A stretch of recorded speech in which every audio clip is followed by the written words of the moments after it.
જય શ્રી કૃષ્ણ મિત્રો, કેમ છો? મજામાં ને? આજે આપણે એકદમ સરસ અને ફટાફટ બની જાય અને આપણે શરીરમાં પેટમાં ઠંડક આપે તેવી આપણે ઘઉંની સેવ બનાવીશું.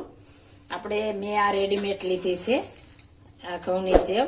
આ સેવ આપણે રેડીમેડ પણ મળે છે અને આપણે ઘરે પણ બનાવી શકીએ છીએ. મેં રેડીમેડ લીધી છે. આ સેવ પહેલાના દાદા દાદી નાના નાની વખતના બધા આ રીતના સેવ ઘરે ઘરે બનતી. આપણે ચોમાસામાં વરસાદ ચાલુ હોય ત્યારે પણ એ ખાવાની મજા આવે. અને આપણે ઉનાળો હોય અને નાની મોટી કોઈ ભૂખ લાગી હોય તો આપણે રોંઢે કે સાંજના નાસ્તામાં આપણે આ રીતના બનાવી શકીએ છીએ.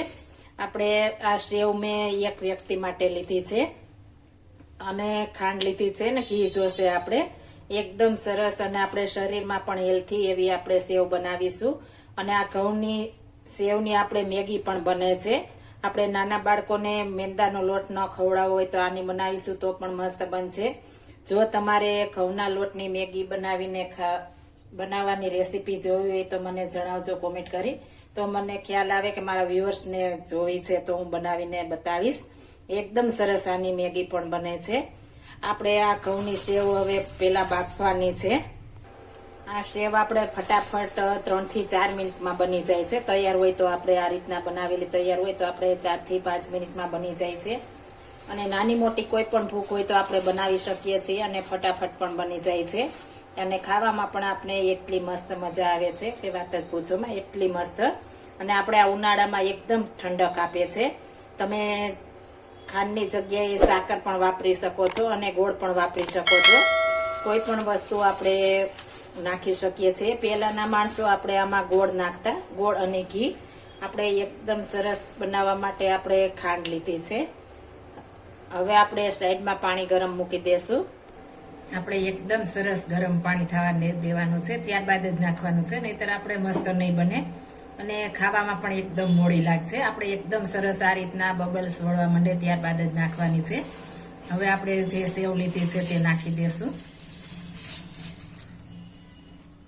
આને આ રીતના જળ બફાવા દેશું. આપણે થોડી વારે આ રીતના હલાવશું એટલે આપણે 2 થી 3 મિનિટમાં ફટાફટ બની જશે. આપણે હવે તપાસી લેશું. આપણે સરસ ફૂલી ગઈ છે. આપણે પતલી હતી, જાડી સરસ થઈ ગઈ. હજી આપણે થોડી વાર રહેવા દેશું એટલે એકદમ ગળી જાય. ગળી જશે તો આપણે ખાવાની મજા આવશે. આપણે 15 થી 20 સેકન્ડ ભલે વધારે લાગે પણ આપણે થોડી વધારે ચડવા દેશું તો આપણે ખાવામાં પણ ટેસ્ટ મસ્ત આવશે. એટલે આપણે થોડી ચડવા દેશું. આપણે સરસ ચડી ગઈ છે. હવે આપણે કોઈ પણ ભાતિયું જારી હોય તેમાં કાઢી લેશું. આપણે સરસ કાઢી લીધી છે.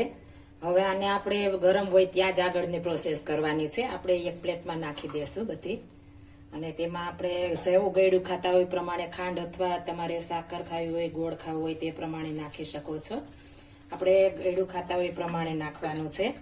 અને આપણે હવે ઉપરથી ઘી નાખી દેશું. દેશી આપણે ઘરનું ઘી નાખીશું.